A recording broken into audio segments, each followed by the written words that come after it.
We've all heard the saying that necessity is the mother of invention. And if there's any place in the legal industry that we need a few more moms, it's the access to justice gap. And I mean that figuratively, not literally. Moms, I am not trying to put this burden on you. And don't worry, I'm not going to do a deep dive today with the size and sweep of that A to J gap. But if you've been paying any attention at all to the pleas of the Legal Services Corporation or legal aid organizations here in the US or anywhere, or to the public defender crisis, we've got a definite shortage here in Oregon that I think is reflected in a lot of other jurisdictions, down to even just the number of people forced to represent themselves in civil actions if you spend any amount of time near your local courthouse. Or maybe just listening to friends and family members who are encountering things in their lives where they could use a lawyer's help, but can't really afford to consult one or even know where to start finding someone that might be able to help. These are people that are probably hitting you up with some questions. So as we enter this season of giving, I want to highlight an access to justice success story that I've been fortunate enough to be a part of, albeit one that is still very much in its early chapters. And I want to do it not only to spread a little hope, but to illustrate some agile tools and concepts that you might be able to use in your own practices, or maybe with other access to justice organizations that you're connected to. And you'll hear how a clear focus on improving the client experience is leading to improved outcomes and streamlined workflows across the board for the client, for the court, and even for opposing counsel. And yes, even opposing counsel should be considered a customer when it comes to delivering work from parts of your workflow. So I'm excited to tell you this story. Hopefully you get some stuff from it. Ready to become a more agile attorney? Let's go. Welcome to the Agile Attorney Podcast. I'm John Grant, and I help legal professionals of all kinds harness the tools of modern entrepreneurship to build practices that are profitable, sustainable, and scalable for themselves and for the communities they serve. And this is very much an episode about the communities that I help serve. And I want to acknowledge that the day that this comes out is Thanksgiving here in the US. Our neighbors to the north celebrated Thanksgiving a couple of months ago, and I hope that went well for all of you.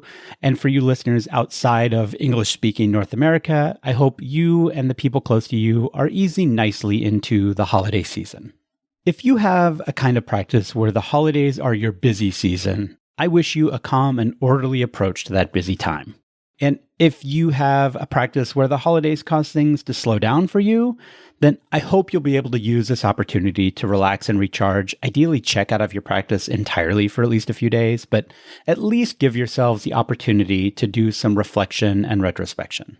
Today, I want to share a story from the Commons Law Center here in Oregon. And for those of you who haven't heard me talk about the Commons before, it is a nonprofit law firm that I helped start up back in 2016. And its work is primarily focused on the modest means community, people who make too much money to qualify for legal aid, but who don't make nearly enough to be able to afford a full-priced attorney. And I've talked about the Commons a few times already on this podcast. I mentioned some of its programs back in episodes 10 and 15, again in episode 23, where I did a little deeper dive into those numbers behind the access to justice crisis that I'm not going to repeat today. Today, I want to specifically share some details around the Commons Tenant Eviction Defense Program, which internally we refer to as TED. And I think this is a really exciting program, and I hope that you'll be able to learn a little bit about how you can approach your law practice in a better way from some of the lessons we've learned in developing this program over the last 18 months or so. And I'm actually going to start by describing sort of the current state, where we are today. And so a few bits of background. Number one, here in Portland, our county is Multnomah County. We've got a very pretty brand new court building that was opened a few years ago, rebuilt from an also very pretty but very old and aging one.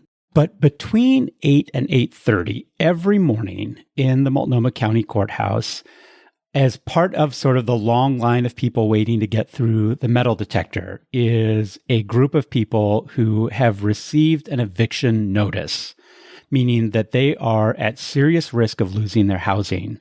And they have been summoned to the courthouse for what's known as first appearances. So they've had to take a day off work, right? They've had to make their way into downtown Portland and find parking or find transportation to get themselves to the courthouse. And for the most part, they're in the security line more or less all alone. Some of them bring a friend or a family member, but a lot of folks are just there because they've been told to be there by the court. They don't really know what to expect, but they're thinking it's probably not going to be good.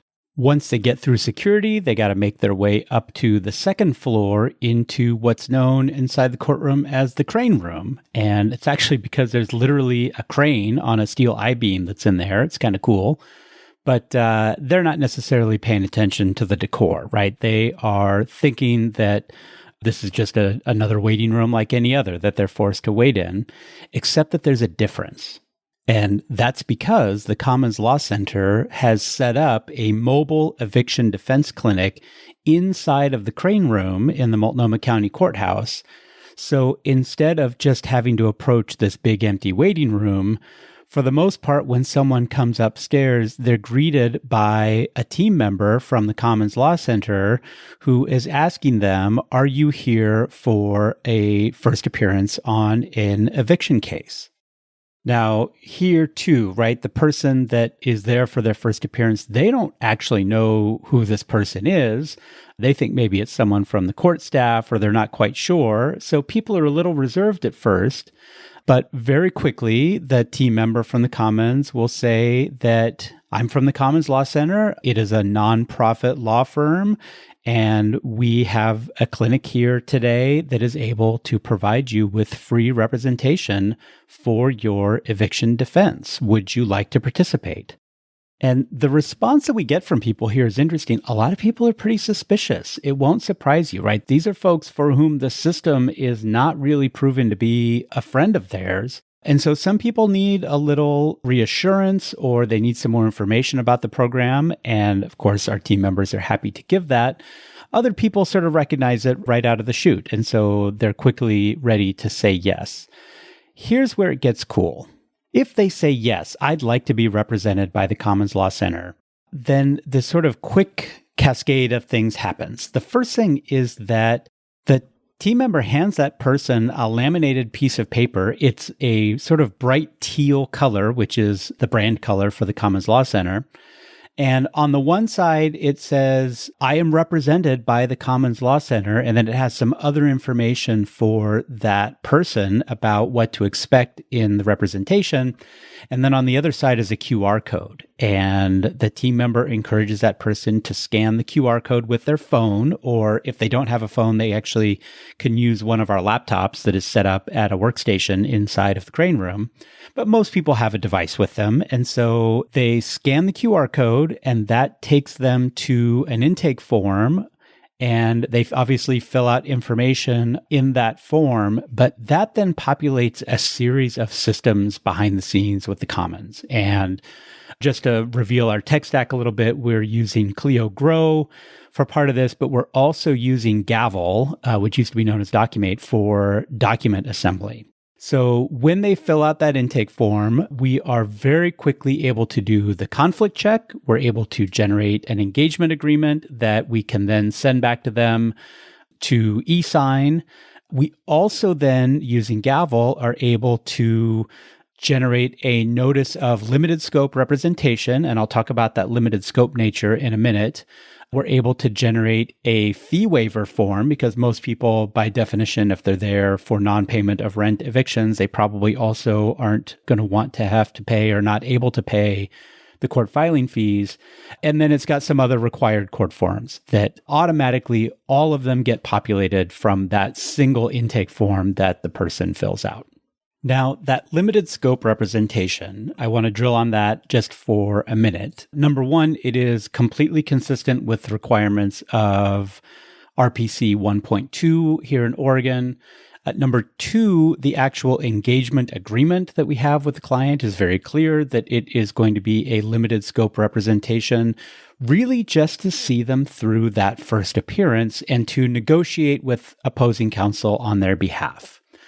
We then also, under the Uniform Trial Court rules here in Oregon, have to file that notice of limited scope appearance and put that on record with the court, although we don't necessarily have to file it before we appear. We just have to file it within a reasonable amount of time after the appearance has happened. And that's important because these appearances happen very, very quickly in the morning.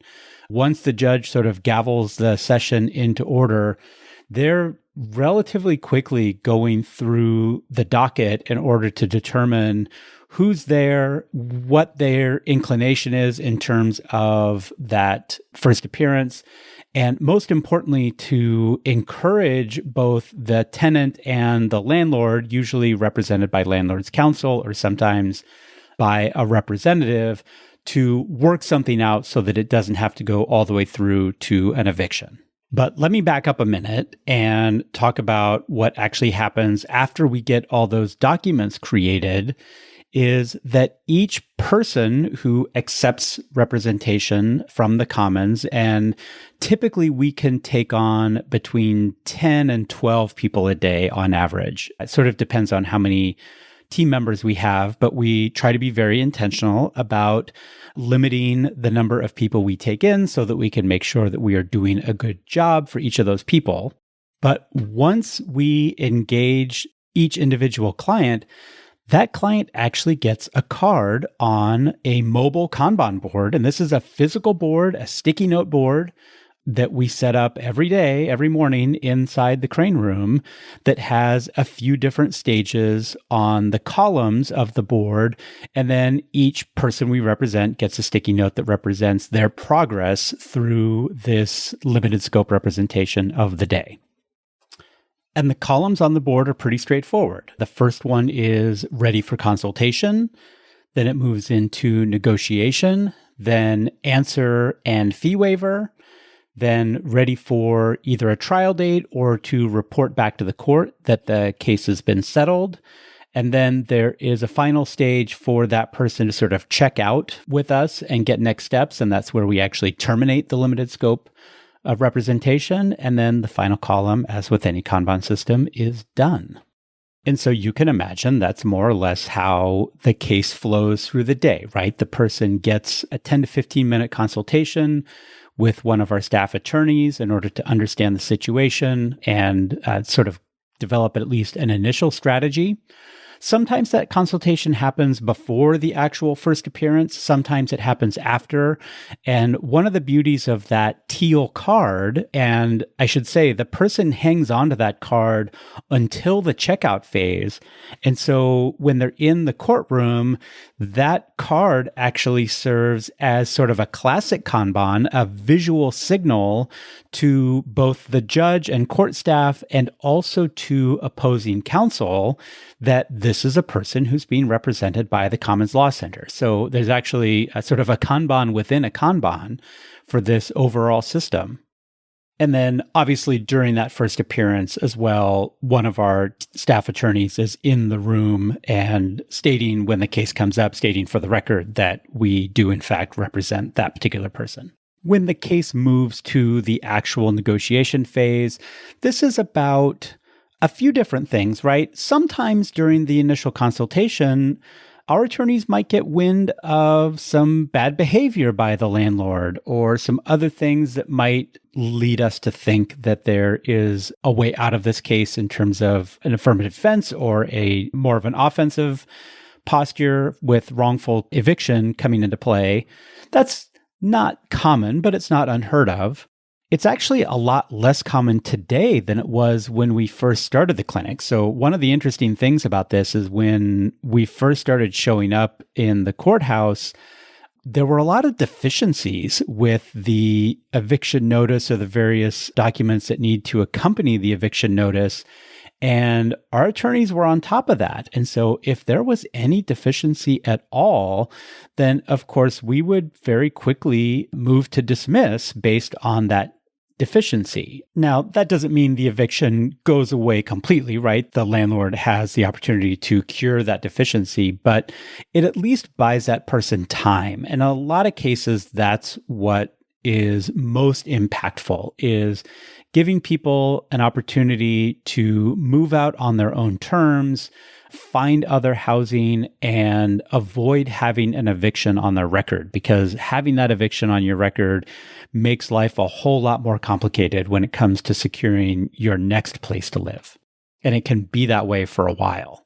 There were some other technical deficiencies we used to find. One of the ones that was really common was if the building was held in a corporate entity of some sort, it was kind of common for us to find that the Secretary of State records or the other required business filings weren't up to date. And that was an automatic dismissal because an entity that isn't current doesn't have standing to appear in court in Oregon.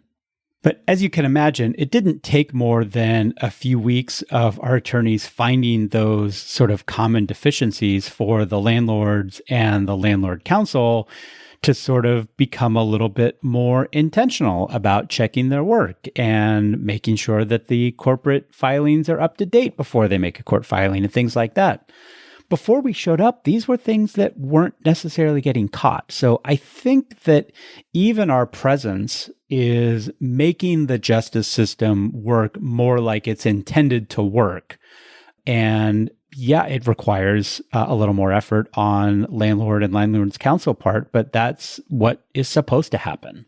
So one other thing to know about our system is that it's really common. There's only sort of a handful of law firms in Portland, Oregon that tend to do this landlord representation. And so there's sort of a cast of usual suspect attorneys who their job is to be at this first hearing every day, or at least most days of the week, representing the various landlord clients that they represent.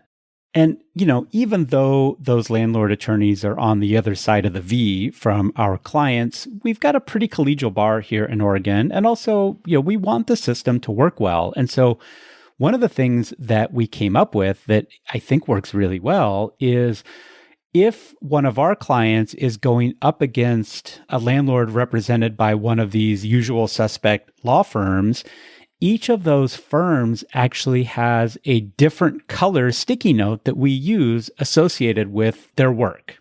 So firm A might be orange, firm B might be blue, firm C might be pink.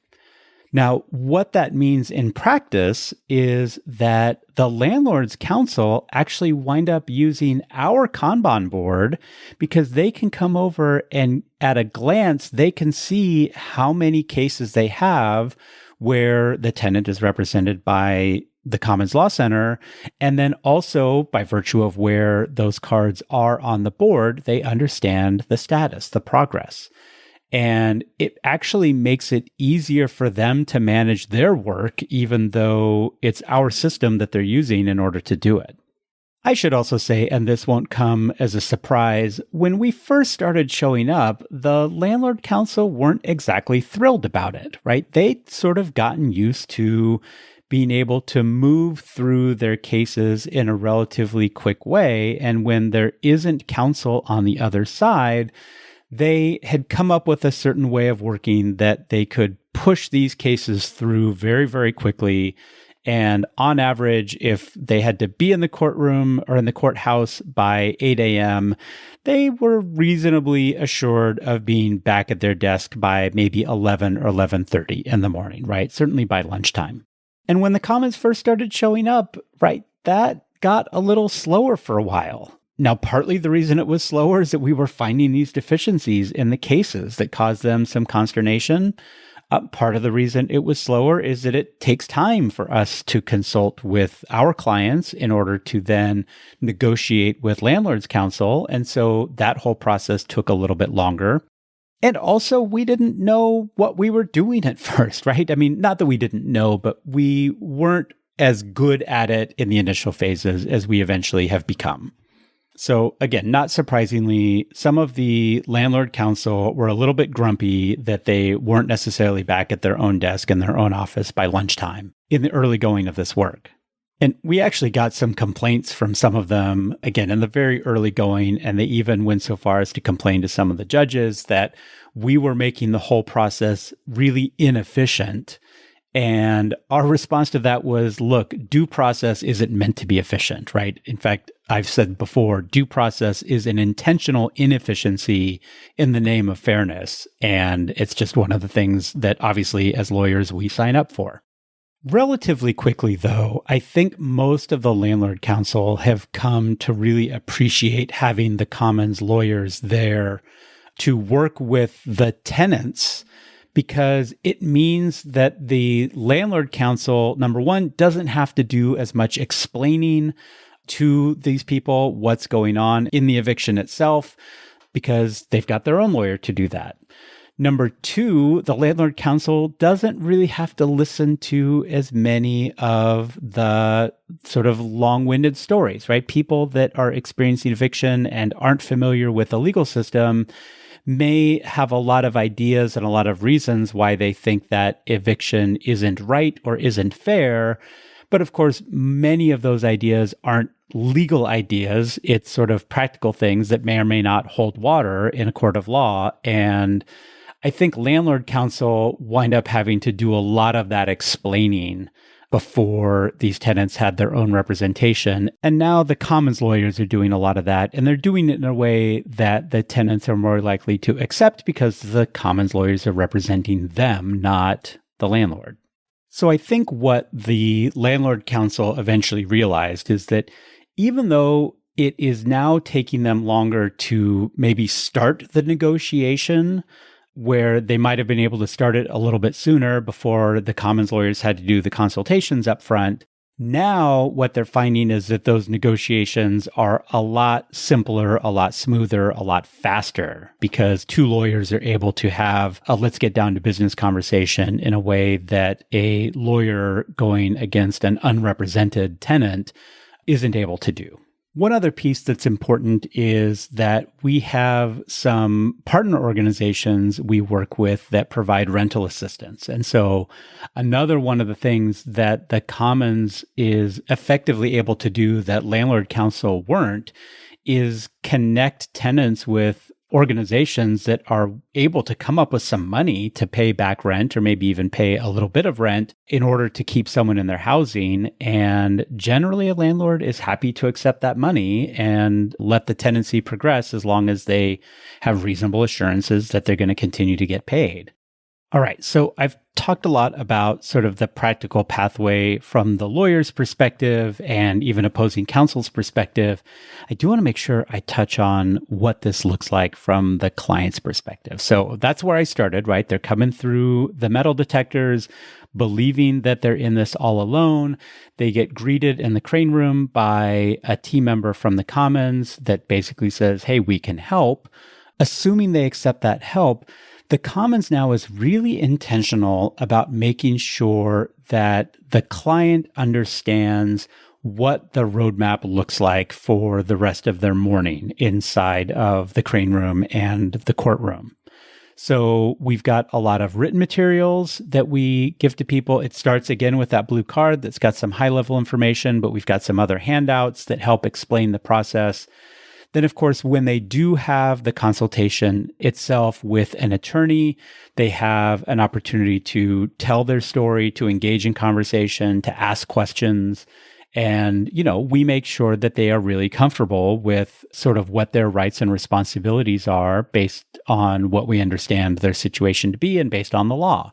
We also try to be really, straight with people that we can't always keep them in their housing, right? That's obviously the primary goal if we can do that, either again through rental assistance or through some other way. But we, I think, are really careful to make sure that they understand that even if we can't keep them in their housing, we're really going to try to make sure that they wind up not having an eviction on their record. Because as I said a minute ago, that can create all sorts of problems down the road. And obviously, the ultimate decision around what to do lies with the client, but we're really careful about laying out options for them and probably options that no one else has made them aware of until that point. And then, there are times where the client has to do just a bit of sitting around, right? We can only do one or two negotiations at a time, depending on how many attorneys we've got, right? Obviously, each attorney can only do one negotiation at a time. And so the client has to, just kind of hang out in the crane room for a little bit, but they can always use the Kanban board to see where their name is on the card, on the board, and where we are in the overall process. And I think that really helps give them some road mapping and some expectation setting around how the rest of the morning is going to go. Sometimes, depending on the result of the negotiation or the strategy that came up with, they might have a little more paperwork to fill out, in which case, again, our paralegals or other team members are really careful to support them through that. And even we'll go get the printouts for them. We have a partnership with the law library inside of the courthouse that helps us use their printers and other things as if it were a self-represented litigant all the way along. There's also some like non-legal practical things that we wind up doing, like making sure that they've validated their parking for long enough, or that they don't have other things that are coming up that are going to force them to have to leave the courtroom before this whole thing is finished. Because one of the things that winds up being true is they don't know how long this whole thing is going to take when they get that notice of appearance or when they get that summons to appear. At the end of the whole process, and I really think this is maybe the most important thing from the client perspective, is when they leave the courthouse, they've got a plan. So either they've got a negotiated move-out date, maybe they've got rental assistance that is going to be incoming, and so they know what's going to happen there. Or maybe even they've set a trial date after consulting with a lawyer, and that's not uncommon. It's not the most common thing, but sometimes there are issues that need to be actually brought in front of a judge. But either way, they really understand, okay, here's what just happened, and here's what my obvious next steps are. And that, I think, is really, really valuable for people. So as you can imagine, right, for people that actually are fortunate enough to get representation from a commons lawyer, although any lawyer, but we're the ones that are doing the bulk of this work in Multnomah County, the individual outcomes for those people are generally vastly improved over what they would have been had they been self-represented. I do want to take a minute and just talk about some data that shows the systemic impact that this program has had. So one of the things that hasn't changed is the percentage of landlords who are represented by a lawyer or an agent in Multnomah County Eviction Court. And that has hovered somewhere between 70 and 80% for as long as I can go back in the data, right? It's not uncommon for landlords to have an attorney when they show up, or at least a representation, an agent who, that's a funny quirk in the law that you can be represented by an agent and not an attorney.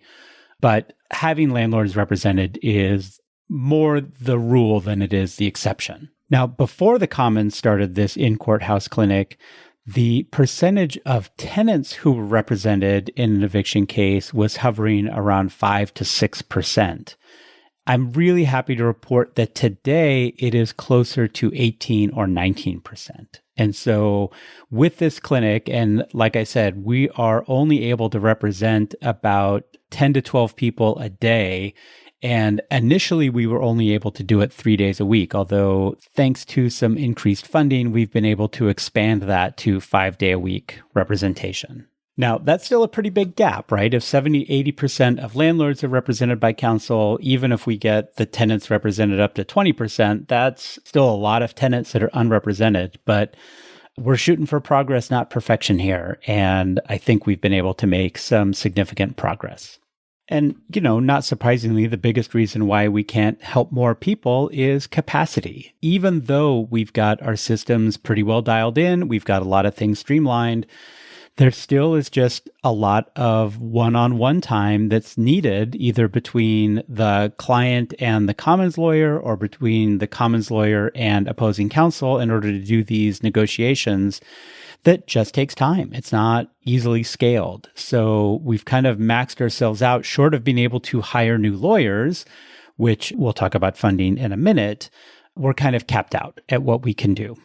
There is just an interesting little aside, and this, kind of speaks to the law of unintended consequences, I guess. But, as you all know, during the pandemic, the rise of remote appearances or the ability for people to either call in or Zoom in to a court proceeding is now far easier, far more common. And that's great because it really does lower barriers to access for those people. But because our clinic is in the courthouse only, people who call in or Zoom in to their first appearance are actually at something of a disadvantage because as of right now, we haven't figured out a good way to provide representation to those people that are appearing remotely. And we actually have some pretty good ideas about how to start doing that. But what we don't have is enough people on our team to be able to put those ideas into action. Oh, one more thing I want to point out, I meant to talk about earlier is, this limited scope representation. At the end of the day, the amount of time that these tenants are represented by a lawyer is somewhere on the order of about 90 minutes to maybe at the outside 3 hours, right? They don't have a lawyer for very long, but the impact of the work that we're able to do in that 90 minutes is really, really critical. And I bring this up only because there are still a lot of lawyers and frankly, even some judges that we ran into in the early going that somehow see limited scope representation as being a lesser form of lawyering, or maybe even not lawyering at all. And I'm here to tell you that it is borderline magical. Like our ability to be laser focused on these are the issues that we're going to help you with. This is the time frame that we're going to help you within, and then actually deliver on helping people on those issues within that time frame. It makes a really big impact on people's lives. And so I am a huge fan of limited scope representation. I think there are places where even private attorneys could be using it a whole lot more. But I definitely want to sort of quash any notion that somehow limited scope representation is a lesser form of lawyering, because it is really, really impactful when it's done well. Okay, so what are some takeaways for you who more than likely are a private practice attorney, although those of you that are legal aid or in other access to justice organizations, obviously I applaud the work that you're doing and welcome any questions from you about how you might be able to use some of these things in your practices. But specifically for those of you who are private practice lawyers, what can you learn from this experience of the Commons in building and improving this program? Number one is just don't be afraid to try something new. And I'm already a little long on my timing here, but one of the things I want to make clear is that this is far from the first iteration of eviction defense help from the Commons Law Center. We tried a lot of different things, some of which worked kind of, and a lot of which led us to the place that we currently are. But it's been very much an evolution and a learning experience where we try some things and some of them work, some of them don't. We actually are really intentional about debriefing with the team, usually several times a week, in terms of how did that day go? What did we learn from that day? How can we make it better tomorrow? Because this idea of getting feedback loops is really critical to our improvement cycle and delivering the best possible product we can deliver. Number two, I would say that the real sort of inflection point in the evolution of the Commons eviction defense program was when we stopped looking at it through the lens of what does the lawyer need to do, and we started looking at it through the lens of what does the client need to happen. And obviously, there are a lot of very practical things that the client needs to happen, and we've addressed those.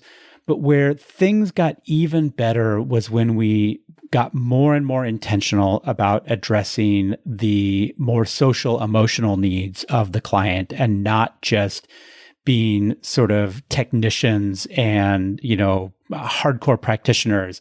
We started to treat the client as a whole person and not just as someone that has a legal thing that we can then practice on them. Number three is the use of visual systems, right? Both the Kanban board inside of the clinic and then that teal card that serves as a visual signal to other people inside of the clinic. These visual systems have been really, really impactful in the efficiency of the program and kind of reducing the number of questions that would come in about what's the status of X case, right? It's right there in the crane room. Everyone who wants to look can see what's going on, right? There's no client confidentiality, right? We've had to make a notice of appearance anyway. So the tenants can see where they are, the landlords can see where they are. The judges don't obviously come out into the crane room, although sometimes they do after the court session is over, just out of curiosity. But everyone who needs a status update can usually get it reasonably quickly using the systems that are in place, and it doesn't require the individual time and attention of a person in order to give those status updates. And then number 4 is to embrace technology and leverage technology in order to deliver sort of better experiences and better work product within the stages of the system that you've developed. And it was very much the last thing that we did was to put these technology systems in place. But the systems themselves have obviously, once we get the practices right, the systems have enabled us to accelerate the rate at which we can deliver on those practices. And I just want to give another shout out to our technology partners, both of whom give us deep discounts or even some freebies when it comes to the tools that we use. The first is Clio, who has been very generous and very gracious in terms of giving us access to both Clio Grow and Clio Manage for use inside of the Commons Law Center. And the other is Gavel. And Dorna and her team have been super helpful in helping us use their tool to really drive some key parts of our practice. So thank you to those technology partners. One last thing to wrap this up. I mentioned at the top of the episode that we have very much entered the season of giving. And so I'm going to just expressly ask if you feel inspired by this work that we're doing, the Commons Law Center would welcome a donation from you. You can go to thecommonslawcenter.org, and the is part of the URL. So thecommonslawcenter.org/donate, or just go to the main home screen. You'll see a big donate button. Every little bit helps. And in particular, the philanthropic money that we bring in is especially critical for this eviction defense program because it is free to the tenants. Our other programs are a little different in that we have designed them so that they can be financially self-sustaining based on the fees we charge to clients. But we still need the philanthropic donations in order to help us stand up new programs, handle some of the administrative overhead of the firm, train new team members, and things like that. So every little bit you could give would be very, very welcome. But don't feel like you have to donate to the Commons. Whatever your local access to justice organization is, I really encourage you to support them. Legal Aid is the one that gets a lot of time and attention, and a lot of bars have programs that directly benefit legal aid. And legal aid needs the help. Don't get me wrong. I'm not saying that we shouldn't be donating to legal aid. But legal aid only sweeps in a relatively small part of the overall access to justice gap. It is the people that are most in need because they have the most dire financial situations. But, the gap between people who don't qualify for legal aid because they make over 125% of the federal poverty level, and those who can afford full service lawyers is pretty wide. So if there is a modest means program in your area that you are aware of, I strongly encourage you to reach out and support them as well, especially because we don't qualify for legal services corporation dollars. We don't necessarily have as much institutional support. And so the charity from individuals is especially impactful in those modest means programs. All right, that's it for today. As always, if you have thoughts or questions, please don't hesitate to reach out to me at john.grant@agileattorney.com. If you're enjoying the podcast, it really helps me if you go rate me in Spotify or Apple Podcasts and leave me a review. This podcast is produced by the amazing team at Digital Freedom Productions who make me sound better.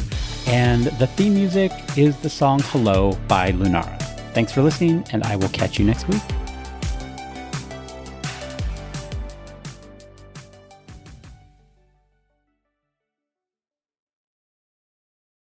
Hey there, I want to make sure you know about a free resource that I've made available for law firm owners and legal team managers, and that's my Agile Attorney Law Firm Policy Template, which you can download at agileattorney.com/start. One of the core practices of Agile improvement methods is to make policies explicit. Doing that is key to improving the quality and consistency of the work product coming out of your law practice. But a lot of the templates you get from your bar or the big legal research services tend to be wooden. They might capture the checklist items, but they don't really engage people around why doing things a particular way is important. My policy template helps you capture the purpose and the context of the policy, so that you're using the policy to make your team smarter and more engaged, and not just giving them a recipe to blindly follow. Along with the policy template, I've got a bunch of completed policies in my policy library that you can use or adapt to fit the needs of your particular practice. Just go to agileattorney.com/start and look for the law firm policy template and library.